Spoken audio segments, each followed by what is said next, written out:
Tantor Audio, a division of Recorded Books, presents Bound in Darkness by Jacquelyn Frank, narrated by Roger Wayne. Prologue. Maxum clawed himself up out of the soil, spitting dirt, coughing it from his lungs with a roar of fury and frustration. He would think he would be used to it by now, used to the pain that came from the sheer weight of the rock and soil that pressed against him from all sides, suffocated him from all directions, filled every orifice, every crack, every crevice of his body as it fought to get inside of him. Crushing him didn't seem to be enough to satisfy it.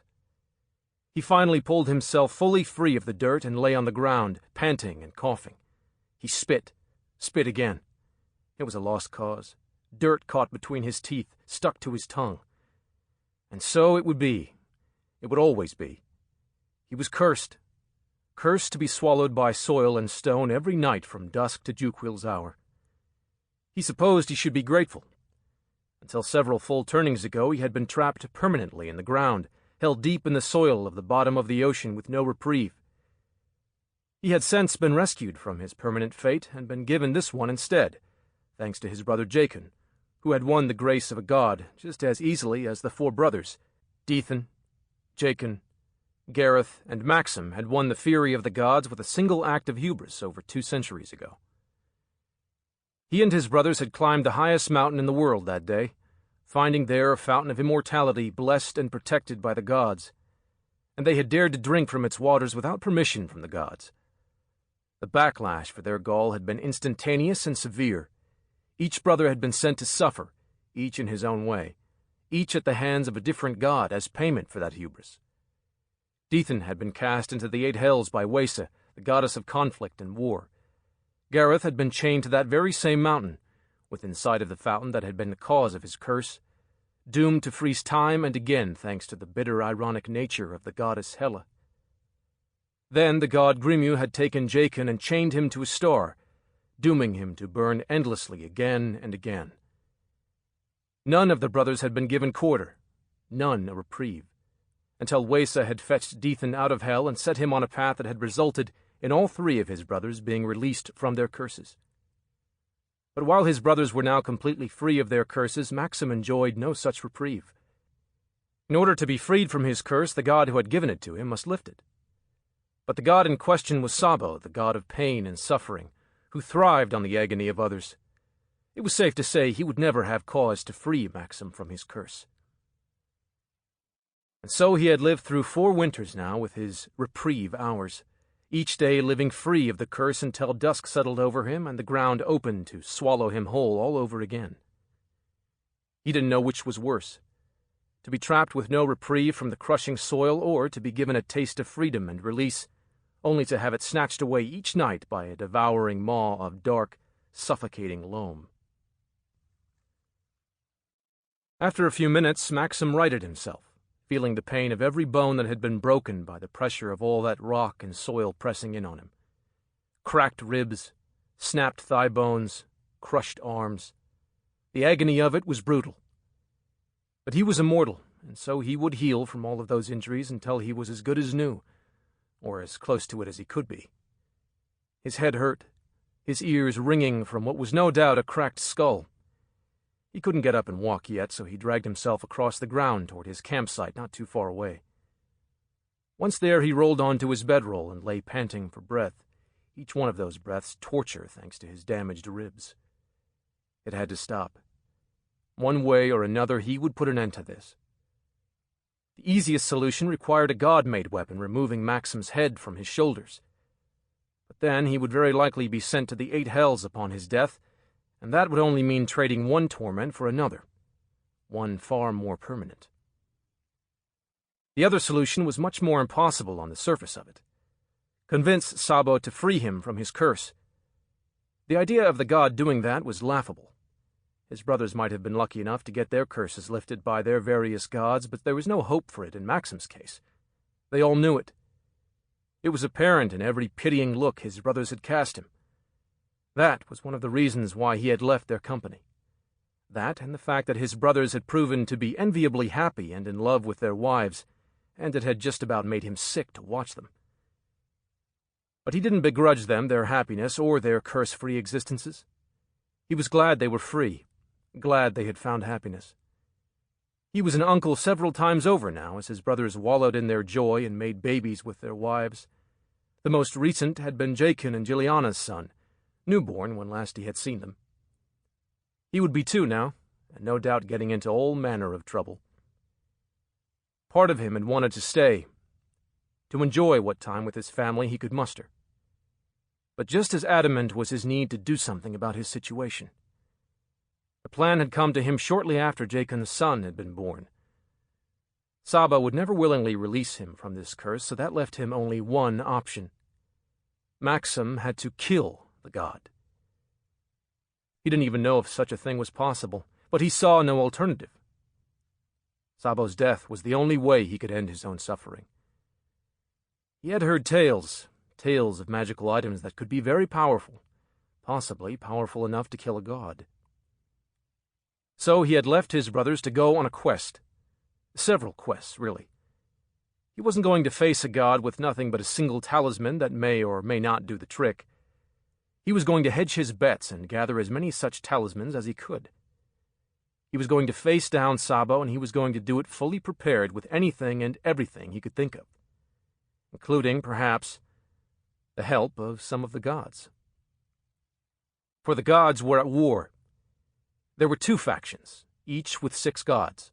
Well, 7 to 5 if you take into consideration that Katari, the queen of the gods, was being held captive by Zaxxas' faction, Zaxxas being the god of the 8 hells. His faction also included Grimu, the god of the 8 heavens, Diathis, the goddess of the lands and oceans, Jacaro, the god of anger and deception, and, lo and behold, Sabo, the god of pain and suffering. The faction that warred against Zaxxas' faction was Waces, the goddess of conflict. On her side was Hela, the goddess of fate and fortune, her husband, Mordu, the god of hope, love, and dreams, Muru, the goddess of hearth, home, and harvest, Thramun, the god of peace and tranquility, and Lothus, the god of day and night. With the help of Waces' faction and his gathered talismans, he had high hopes that it would indeed be possible to kill the god. Now all he had to do was gather his talismans and win over an entire faction of gods. Impossible? Well, that remained to be seen. Chapter 1. Maxum slammed the hand of the large, stinking man who had challenged him down on the table. The rowdy gathering of men cheered and jeered, some thumping Maxum hard on the back in congratulations for winning the arm wrestle. Someone slapped a mug of ale into his winning hand, and the reveling men began to sing a victory song in his honor.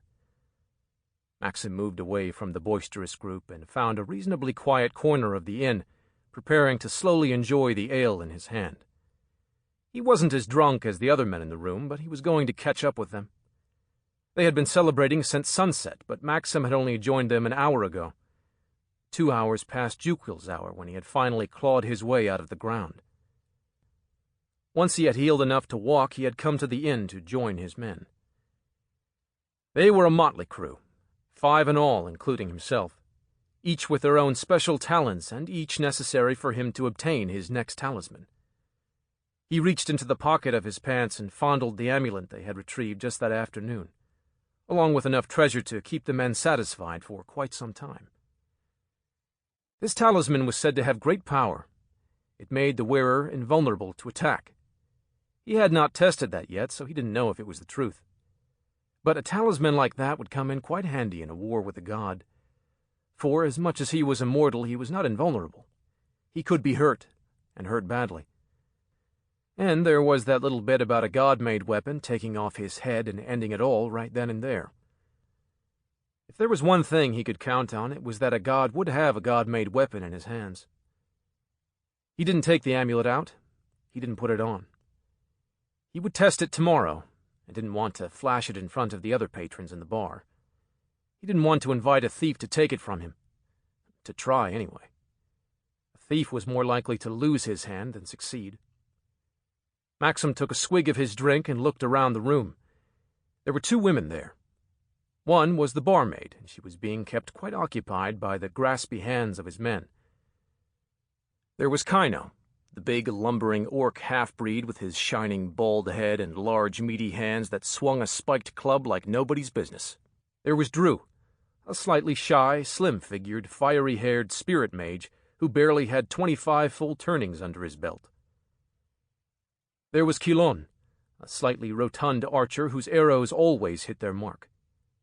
And last but not least, there was Doisy, a cleric, far more handsome than a religious man should be, and with about just as much charm as could fit into one person. He did not grab for the barmaid, instead preferring to tempt her with smiles and charm and wait for her to come to him. Smiles that were gaining him the fastest refills when it came to the ale in his cup.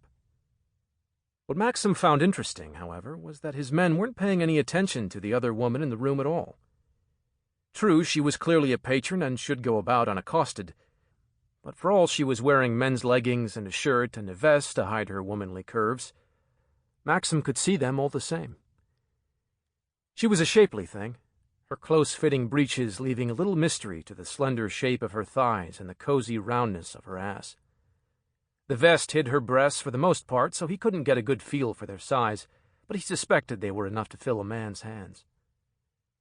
She was toying with a bowl of the hot stew the innkeeper was serving for dinner, nibbling at a piece of the questionable meat within it. She noticed Maxum's regard of her, and she returned it in kind, looking him up and down. He let her look and smiled at the interest he saw flickering in her eyes. And she had pretty eyes. A beautiful jade green to complement her silvery blonde hair, which she had plaited into 2 braids on either side of her head, covering her ears. He was disappointed by the style. He expected it was quite pretty when let loose. It would be straight, he surmised, like a silver-gold waterfall reaching somewhere around her breasts. Those mysteriously hidden breasts. She sat back a little, picking up her mug and taking a thoughtful sip. Then she stood up, skirted the boisterous goings-on in the center of the room, and came to stand before Maxum. She was nearly a strap shorter than he was, slightly built, almost like a boy, if not for those hips, and, damn it, he wanted to see those breasts. But she had the face of a fairy, all fine bones and delicate points, right down to her small upturned nose with its gentle tip. She looked too genteel to be caught out in this kind of crowd in those kinds of clothes. She should be in a dress, with a corset that pushed up and showed off those breasts, wherever they were. "A quiet corner," he said with a nod to the other side of the table. "Come and sit." She regarded him for just a moment longer, but not because she was debating the wisdom of sitting with him. She had pretty much made up her mind to do that before she'd even gotten out of her seat. Still, he didn't know exactly what was going on behind those jade eyes.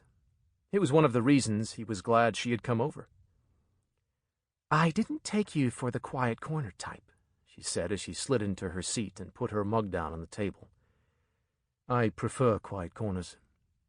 My men have other ideas." "You're celebrating?" "Is it that obvious?" he said with a grin he knew was charming. His brothers had always said the gods had gifted him with charm, good looks, and a good singing voice, all great ways to woo the ladies. And they were right. He caught more than his fair share with that smile. She smiled back and relaxed in her chair. "A little bit. They're throwing coin around like they could make it for themselves. They should be careful. It might attract the wrong element." Maxum chuckled richly.